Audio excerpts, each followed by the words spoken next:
Assalamualaikum, salam literasi. Putu Buku masih dengan semangat Ramadan 1445 Hijriah dengan tema Ramadan bulan literasi. Ayo cerita apa yang kita baca.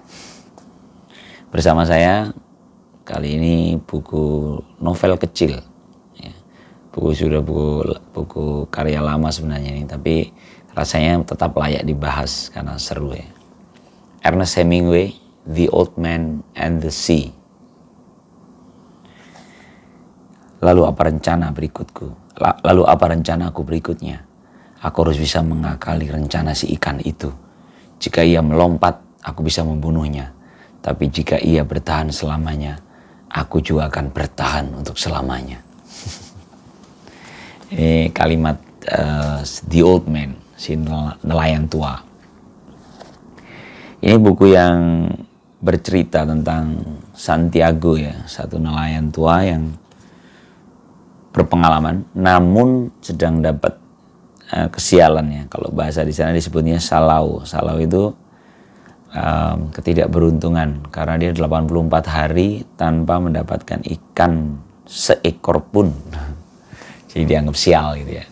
Lalu ini dia cerita tentang di hari ke-85 bagaimana untuk membuktikan bahwa dia telah menemukan keberuntungannya. Cerita yang sederhana sebenarnya, tapi mengalir ya. Ada beberapa hal lebih dari novel ini ya. Saya cerita dulu tentang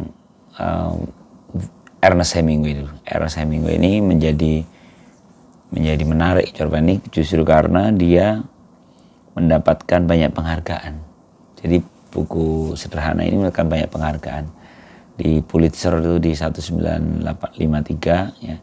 Terus dapat Award of Merit Medal for Novel dari American Academy of Letters itu 1953. Dan buku ini ditulis terbit pertama 1952. Jadi setahun berikutnya dapat penghargaan dan 2 tahun dari diterbitkannya dia mendapatkan Nobel Sastra. Jadi sudah terbukti ya, kekerennya buku ini. Nah, sebenarnya ini saya nggak bisa menceritakan detail isinya ya, karena ini novel dan saya pikir akan menjadi spoiler ya, mengganggu kenikmatan teman-teman kalau baca novelnya. Biarkanlah nanti teman-teman yang tahu ceritanya, tapi saya mau cerita seperti biasa, ini Putu Buku, bagaimana interaksi saya dengan satu buku. Apa yang saya pikirkan dan apa yang saya rasakan setelah saya berinteraksi dengan buku ini. Yang pertama mungkin saya pernah singgung di satu sesi ya, bahwa ini termasuk yang setelah saya mulai kehilangan kemampuan membaca novel ya, novel dan cerpen. Saya itu dulu sangat suka novel dan cerpen, tapi kok terus tiba-tiba lelah gitu membaca novel. Lalu di satu forum bersama Bekasi Books Club ya, ada yang ngomongin buku ini, saya langsung tertarik, beli aja deh. Saya pernah baca, belum pernah baca detailnya, tapi pernah baca sekilas reviewnya gitu. Wah, terus saya beli dan baca, dan memang ini untuk membantu menyembuhkan saya biar mulai bisa lagi baca novel. Ya, oke, yang pertama, mengapa novel? Mengapa cerita? Secara banyak referensi yang menyebutkan bahwa cara belajar kita itu lebih gampang dengan cerita memang. Ya. Karena kita butuh narator, butuh dengar orang cerita. Makanya kenapa orang ngobrol itu bisa lama. Ngobrol saling sharing aja bisa lama dengan teman ngopi, atau mungkin sambil ngerokok di teras atau di samping kantor, itu bisa panjang kalau kita mendengar saling cerita pengalaman masing-masing. Jadi cerita itu memang menggugah. Terlebih kalau ini kan bulan Ramadan ya. Katanya tadi saya bulan literasi, kan saya ambil karena bulan diturunkannya Al-Quran. Al-Quran itu adalah kitab bacaan. Al-Quran secara etimologis bermakna bacaan. Jadi jadi bulannya adalah bulan bacaan gitu kan. Bulan bacaan berarti kan bulan literasi. Dan Al-Quran itu banyak sekali ceritanya. Bukan hukum, bukan ayat-ayatnya itu hanya sedikit sekali yang memberikan hukum gitu ya, menyebutkan hukum, misalnya kayak waris, kayak penetapan zakat dan sebagainya, itu kan sangat dikit. Tapi justru lebih banyak adalah cerita-cerita. Nah, ini membuktikan bahwa memang menikmati cerita itu jauh lebih efektif untuk kita gitu, untuk seorang ini. Nah, ini novel ini menjadi seru ya, menjadi menantang. Ketika saya udah mulai lama nggak baca novel, saya coba lagi. Nah, dia memiliki seni narasi yang kuat. Ini dalam beberapa komentar para pembacanya itu. Kenapa? Karena Ernest Hemingway ini mampu menceritakan dengan sederhana, tapi membawa kita ke sana gitu. Saya terus terang membayangkan suasana kota nelayannya ini. Bagaimana dia ada nelayan yang sial, diomongin tetangga, terus dia bersahabat dengan seorang anak muda bernama Manolin. Ini bersahabat orang tua dan anak muda yang bersahabat, dan anak muda ini sebenarnya diminta orang tuanya untuk jangan bantuin orang tua ini. Orang tua ini sial nih, suruh nggak boleh. Bahkan nanti akhirnya di perlayaran yang terakhir itu, yang di 85 itu, Manolin nggak ikut, anak muda itu nggak boleh ikut. Jadi hanya laki tua itu sendiri. Dan cerita buku ini, novel ini tenang dan mengalir. Nah, ini ketenangannya ini yang membahayakan. Teman-teman yang nggak sabar, jangan-jangan kehilangan energi saat kok angkles gitu ya kan ngalir gitu. Tapi ngalirnya itu enak. Jadi dia ada saling bertautan gitu ya. Konflik ngalir terus. Nah, mungkin ini termasuk poin lebih atau cara bertutur yang seru ya. Itu adalah ketika novel ini banyak menceritakan tentang kesendirian gitu, kesendirian seorang Santiago, lelaki tua itu, sehingga dia menceritakan penderitaan lelaki tua itu dalam kesendiriannya, dan ini banyak berisi monolog jadinya. Jadi dia banyak berisi monolog, ngalir gitu. Ya. Nah, apalagi ya?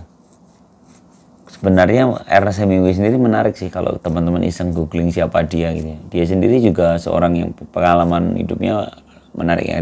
Pernah jadi atlet di kampusnya, terus rajin jadi editor di majalah kampusnya, terus sekarang sampai akhirnya menerbitkan banyak novel, cerpen, dan karya non-fiksi. Jadi Ernest The Old Man and the Sea ini salah satu novelnya saja dari beberapa novel yang dia tulis. Baiklah, konon ada beberapa nilai-nilai yang bisa diambil di cerita ini ya. Bayangkan aja ketika seorang nelayan tua yang berlayar mencari ikan tadi, dan akhirnya dia mendapatkan ikannya. Ini dramatis sekali cerita. Jadi cerita tapi nggak apa-apa lah. Ini pengalaman ramenya. Bagaimana dia akhirnya membunuh ikan itu, dan ada perasaan yang menarik di sini ketika dia ngebunuh itu karena dia sudah merasa ini saudaranya. Jadi ada percakapan diri, semacam penyesalan atau bener nggak nih gue membunuh dia.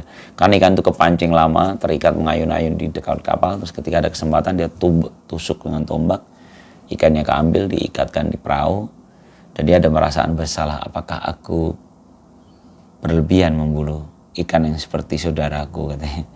Lalu dia diikat di kapal itu, dan yang menyedihkan di sepanjang perjalanan dia diserang oleh hiu-hiu yang mau merebut ikan itu, ikan marlin ya, namanya ikan marlin. Dan saya pikir itu dramatis ya di proses percakapan monolognya si Santiago itu. Ada kalimat yang menurut saya menarik ya. Jadi gini, kalimatnya Santiago nih. Tapi laki-laki tak diciptakan untuk kalah. Seorang laki-laki bisa dihancurkan, tapi tak bisa dikalahkan. Santiago. Walaupun ada nanti di bait berikutnya, akhirnya dia kalah. Jadi dia sebenarnya merasa dikalahkan. Jadi ini tuh cerita tentang pantang menyerah. Nah itulah ya, perjalanan untuk pantang menyerah seorang Santiago. Nah, jadi ada kalimat yang ini nih. Membunuh ikan yang telah merupakan saudaraku, dan sekarang aku harus melakukan pekerjaan budak. Jadi perasaan tertambat setelah kita merasa bersalah atas apa yang kita lakukan itu membuat kita menjadi budak, karena kita harus melakukan sesuatu yang menjaga tadi kan, dia akhirnya menjaga si tubuh ikan yang dia ikat itu demi dari rampasan hiu, dan akhirnya habis juga ya, dia sampai kecapean, kelelahan. Ya seru ya. Nah mungkin di akhir obrolan ini saya nggak cerita detail, tapi udah cukup mewakili teman-teman untuk memantik membaca ini ya. Ini versi Putu lagi. Sekarang versi saya yang menurut saya catatan yang saya tangkap dari buku ini ada yang pertama, takdir ya. Jadi ada stigma, ada takdir yang sebenarnya belum takdir, tapi ini adalah anggapan gitu ya. Contoh ketika the old man Santiago tadi diberikan stigma oleh lingkungan sekitarnya, dia nelayan yang sial atau disebut salau ya, sial. Maka itu menjadi tembok di kepalanya sendiri bahwa dia sial gitu. Dan ini sebenarnya berbahaya kan. Seorang Santiago ini bisa kita tarik ke kehidupan kita. Seberapa kita terikat atau menjadi budak, kalau tadi katanya menjadi budak atas anggapan orang lain gitu. Atas kesialan yang distigmakan ke diri kita gitu. Atas misalnya kita distempel oleh orang lain, mungkin teman-teman kita, atau mungkin ada yang orang tua yang sering membuat stempel atas anaknya kan, kadang anak jadi merasa dia seperti itu gitu karena distempel gitu kan. Dan ini sebenarnya sangat mengganggu ya. Santiago kan menjadi, jangan-jangan Santiago ini merasa sial, dan bahkan di pelayaran yang terakhir pun dia akhirnya hanya mendapatkan ikan, tapi diambil-ambil oleh ikan hiu, jadi tinggal rangkanya aja. Itu kan kesialan yang bisa jadi kebangun dari anggapan yang distempelkan ke dirinya. Dan menjadi pembelajaran untuk kita bahwa sebenarnya masyarakat yang, maaf kalau bahasa anak sekarang tuh reseh ya. Resek mau memberikan stigma atas orang lain, itu menurut saya adalah lingkungan, menurut buku ini bisa jadi mengingatkan bahwa seperti itu adalah lingkungan yang sangat tidak mensupport, tidak mendukung para penghuninya gitu, karena dia akan menjebak mereka pada terjebak pada anggapan atau stempel itu, dan itu menurut saya sangat tidak fair ya, tidak fair. Lalu apa yang harus kita lakukan kan? Masyarakat seperti apa yang idealnya gitu kan? Nah menurut saya ya tadi, jangan reseh tadi itu dibangun dari perasaan bahwa kalau kita berani mengambil keputusan ya itu kita gitu. Jadi sebenarnya berbeda itu menjadi hal yang wajar. Terus kalau udah biasa begitu, kita kan tidak akan kita bisa saling menjaga gitu. Kalau kita nggak akan dengan mudah menganggap orang lain, menilai orang lain, menjudge orang lain gitu. Karena semua punya porsi masing-masing. Bahkan nanti ketika sudah ngalir, sudah terbangun masyarakat yang sehat tadi, masing-masing akan menghargai pilihan-pilihannya. Saya kebayang pada kehidupan Rasulullah dulu ya, ketika ada sahabat yang kaya, ada sahabat yang sangat miskin gitu kan. Abu Hurairah katanya miskin sekali kan, dia tidur di emperan masjid.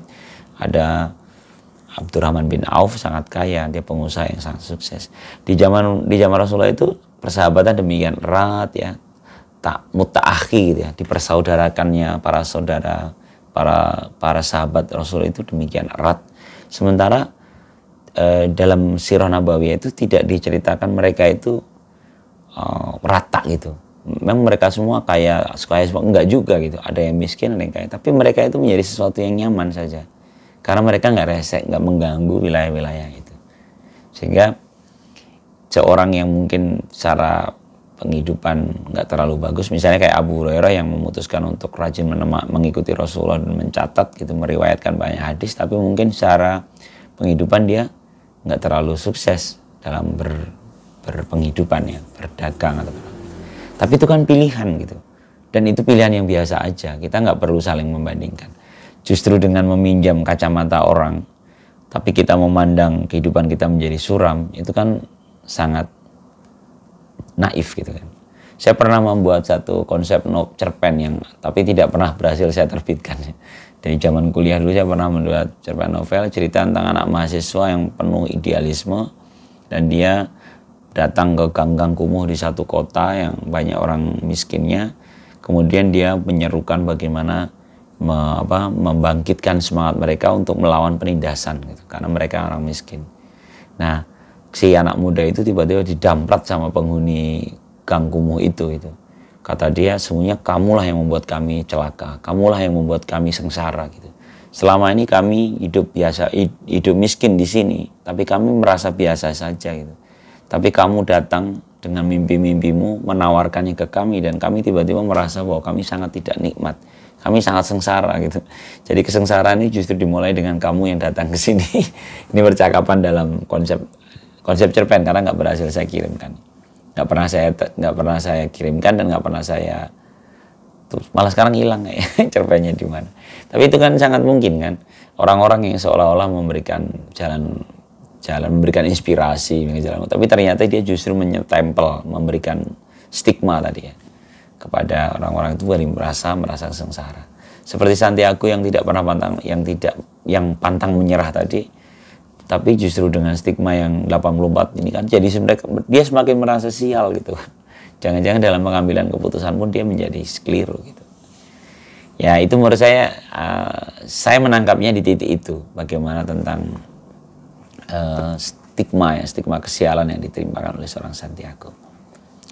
Dan di luar itu juga tentang hasil ya. Jadi sebenarnya ini yang kayak kalau di plot twistnya cerita ini kan, kalau kita mau ini kan, wah ini seorang yang berjuang mati-matian maka akan gitu kan. Wah, saya pikir di ujungnya akan sukses. Tapi kalau di novel ini enggak.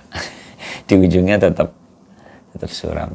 Tapi hubungan antara si anak itu dengan orang tua, dengan si old man ini, dia tetap dekat, tetap membackup. Nggak tahu itu pembelajaran apa di situ ya. Tapi mungkin itu justru malah real ya, dekat dengan kondisi yang nyata kan, tidak dongeng-dongeng. Kalau dongeng-dongeng kan gitu ya, sengsara, berusaha keras, lalu sukses gitu. Tapi kalau di kenyataan kan nggak seindah itu. Ya mungkin itu ya teman-teman, obrolan tentang The Old Man and the Sea. Saya pikir ini novel yang layak dikonsumsi, nikmati, dan ambil ibrohnya ya, ambil nilai-nilainya. Saya pikir kalau teman-teman baca bisa jadi teman-teman yang mendapatkan lebih banyak nilainya. Karena ini jelas-jelas karya yang mendapatkan penghargaan Nobel. Jadi pasti karya yang berkualitas, teruji. Salam literasi. Assalamualaikum warahmatullahi wabarakatuh.